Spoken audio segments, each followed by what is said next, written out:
এখানে কোনো চাঁদাবাজ থাকতে পারবে না, এখানে কোনো মাদকের ব্যবসায়ী বা মাদক সেবনকারী এখানে বসবাস করতে পারবে না।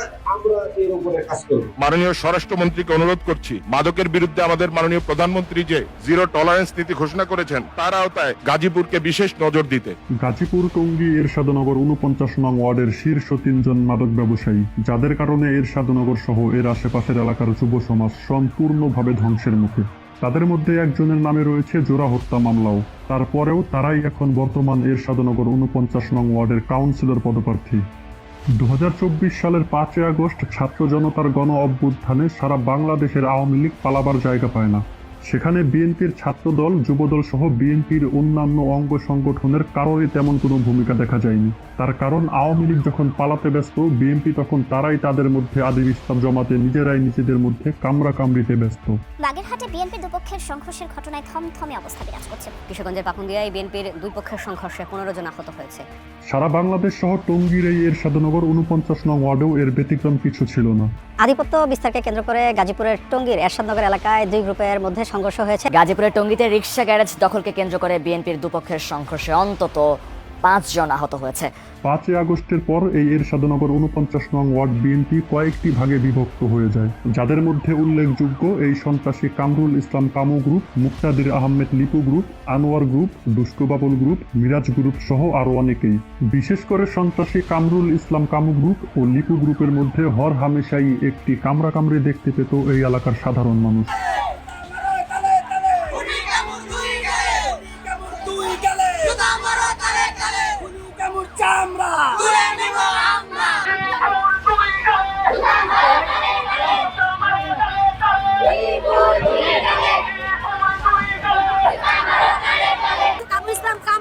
আমাদের এলাকায় ছোট ছোট বাচ্চাদের কাছে অস্ত্র ধরা দিছে, আর মাদক ধরা দিছে, অস্ত্র ধরা দিছে।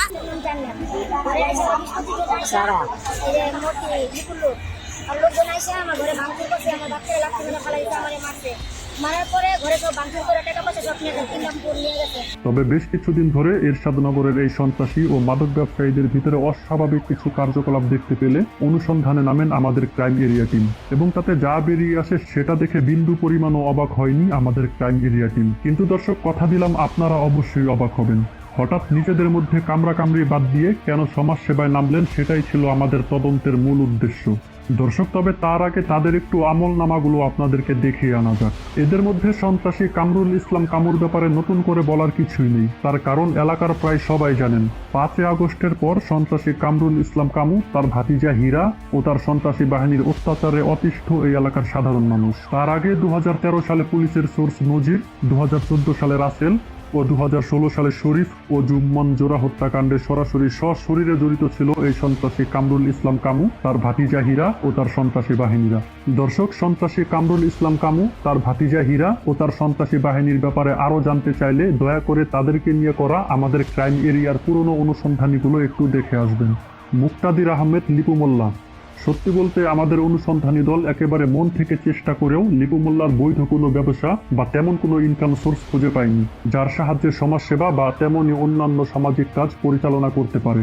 নিঃসন্দেহে সমাজসেবা একটি ভালো কাজ, তবে এলাকাবাসীর মলমূত্র পরিষ্কার করা সহ অন্যান্য সামাজিক কাজ করার জন্য যে অর্থের প্রয়োজন, সেই অর্থের যোগান কোথা থেকে আসে সেটাই খুঁজে পায়নি আমাদের অনুসন্ধানী দল। তদন্তে জানা যায় মানুষের বাড়িঘর দখল, ফিটিং ও মাদক ব্যবসায়ী লিপু মোল্লার একমাত্র ইনকাম সোর্স। আমার অনেক ভয় দেখাইছে, আমি অনেক থাকতে পারতাছি না, হ্যাঁ এই জায়গা দখল করতে চায়, তারা আমার এখান থেকে বাইর করে দিতে চায়। আমি একটা নিরাপত্তা জায়গা চাই, মানে আমি বাঁচতে চাই, আমার তো কোনো রাস্তাঘাট কিছু ইয়ে নেই, তারা আমার এখান থেকে খেদাই দিতে চায়। তারা এই যে বাড়িতে বম টম মাইরে আমি আতঙ্ক হয়ে গেছি। ওই যে লিপুর লোক, লিপুরে এক দল আইয়া এখানে বোম মেরে দিয়ে আছে, তারা আবার আইব রাখো, তারা আমার ভয় দেখায়, এখানে থাকতে দেবো না, এই জায়গা তারা নিয়ে যেতে চায় দখল করে। এবং তার এই সব কাজে তার বিশ্বস্ত সহযোগী এই 5 নং ব্লকের আক্তার, 6 নং ব্লকের বিপ্লব, 7 নং ব্লকের সাল্লু রাকিব ও 8 নং ব্লকের সুলা সুজন সহ এমনই আরো অনেকেই। এদের মধ্যে সুজন লিপু মোল্লার বেয়ার ও বিদেশি মদ বিক্রি করেন, আক্তার গাঁজা ও ইয়াবা বিক্রি করেন। তদন্তে জানা যায় শুধুমাত্র ইয়াবা বিক্রি করে 3 তলা ভবন নির্মাণ করেন এই বিপ্লব। এদের মধ্যে প্রায় সবারই বাসস্থান গাজীপুরা। তবে তদন্তে জানা যায় যে এরশাদনগর ৮ নং ব্লক চাংকিট্যাক রোড হয়ে সরাসরি যে রাস্তাটি গাজীপুরা যুক্ত হয় সেই রাস্তাটি হলেন তাদের মাদক বহন করার একমাত্র সড়ক এবং তারা সবাই সেই রাস্তাটি ব্যবহার করে এরশাদনগর আসেন শুধুমাত্র মাদক বিক্রি করতে এই এলাকার সাধারণ কর্মজীবী মানুষদের কাছে।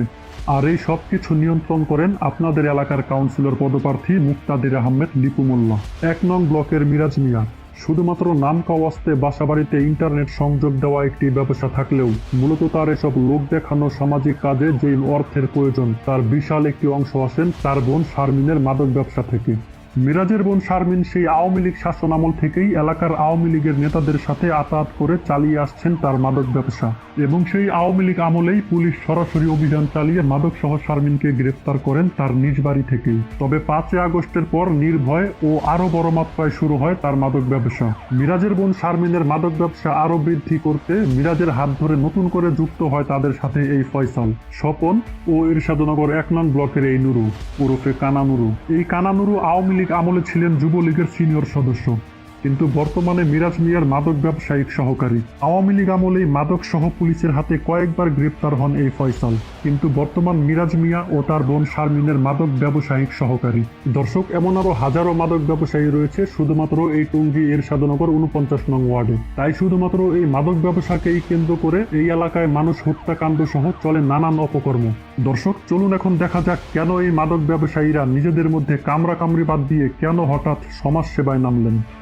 ২৭শে এপ্রিল বাংলাদেশের স্বরাষ্ট্রমন্ত্রী সালাউদ্দিন আহমেদ সংসদে দাঁড়িয়ে মাদক, জুয়া ও অন্যান্য অবৈধ ব্যবসার বিরুদ্ধে সরাসরি জিরো টলারেন্স ঘোষণা দেন। জুয়া, অনলাইন জুয়া এবং মাদকের বিরুদ্ধে জিরো টলারেন্স ঘোষণা করেছে।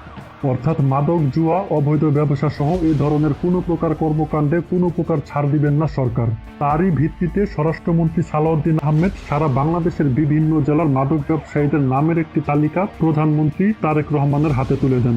আমাদের অনুসন্ধানে বেরিয়ে এসেছে যে টঙ্গী এরশাদনগর ৪৯ নং ওয়ার্ড থেকে সেই তালিকায় নাম রয়েছে এই সন্ত্রাসী কামরুল ইসলাম কানুর, মুক্তাদির আহমেদ লিপু মোল্লা, মিরাজ মিয়া সহ এরশাদনগর থেকে এমনই আরো অনেকেরই। দর্শক, ইতিমধ্যে আপনারা দেখতে পেয়েছেন যে টঙ্গীর নানান স্থান থেকে কাউন্সিলর পদপ্রার্থী গ্রেপ্তার করছেন পুলিশ, কারণ তদন্তে জানা গেছে যে রাজনীতির আড়ালে তারা চালিয়ে আসছেন বিশাল মাদক সিন্ডিকেট। কিন্তু এরশাদনগর ৪৯ নং ওয়ার্ডের পরিস্থিতি একটু ভিন্ন, কারণ তারা ভাবছেন যে তাদের এসব সমাজ সেবামূলক কাজ দেখে সরকার তাদেরকে গ্রেপ্তার করা থেকে বিরত থাকবেন। দর্শক, এদেরকে ছাড়াও এরশাদনগরের আরো একজন বিখ্যাত মাদক ব্যবসায়ীর নাম রয়েছে সেই তালিকায়, যাকে নিয়ে এখন পর্যন্ত কাউকেই তেমন কোনো কথা বলতে দেখা যায়নি। আর সে হলো এরশাদনগর ১ নং ব্লকের রমজান আলী বাবু ওরফে 99 বাবু বা ইয়াবা বাবু। এই ইয়াবা ব্যবসায়ী বাবুর হাত ধরে এরশাদনগর ১ নং ব্লকের যুব সমাজ ইতিমধ্যে সম্পূর্ণভাবে ধ্বংস। বাবু আওয়ামী লীগ আমলেও আওয়ামী লীগের নেতাদের সাথে সুসম্পর্ক রেখে চালিয়ে আসছেন তার ইয়াবা ব্যবসা। ওই আজ থেকে অনেকদিন আগে একটা অরেঞ্জ কোবরা ছিল না, ভালো, ১ বছর খানেক আগের ওই কোবরা আইছে, একটা ভালো কোবরা, বুঝছ, লাগলে জানাইছে। কিন্তু বাবু আঙুল ফুলে কলা গাছ হন ৫ই আগস্টের পর। লিপু মোল্লার মতো বাবুরও তেমন কোনো ইনকাম সোর্স খুঁজে পায়নি আমাদের অনুসন্ধানী দল। তদন্তে জানা যায় বাবুর একমাত্র ইনকাম সোর্স হচ্ছে অনলাইন জুয়া ও মাদক ব্যবসা, আর তার এইসব কাজে তার বিশ্বস্ত সহযোগী হচ্ছেন এই ফয়সাল ও এলাকার এসব অল্প বয়সী ছেলেপেলে। ফয়সাল আওয়ামী লীগ আমলেও মাদক মামলায় একে একে কয়েকবার কারাবন্দী হন। দর্শক, অনুসন্ধানে আরও একটি চাঞ্চল্যকর তথ্য আসেন আমাদের হাতে।